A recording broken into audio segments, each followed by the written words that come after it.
Com a regidor de Serveis Urbans, juntament amb els tècnics de l'empresa Àvies de València i la tècnica municipal Xero-Bisbal, estem fent una visita al canal de les Basses per tal de comprovar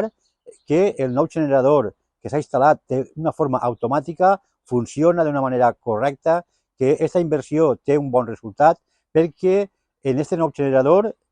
completament automatitzat, a distància podrem alçar i tancar les comportes, que en això el que farem és regular el caudal del canal de les Basses i també regular el caudal del barranc de la Casella, per tal d'evitar les inundacions en la barriada de les Basses. Una vegada més,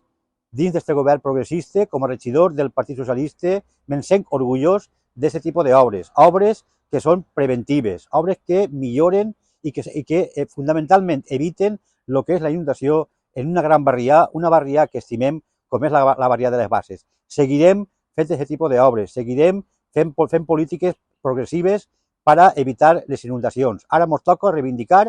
al Ministeri, reivindicar a la Generalitat l'ampliació del barranc de la Casella per acabar de completar aquest cicle de prevenció d'inundacions.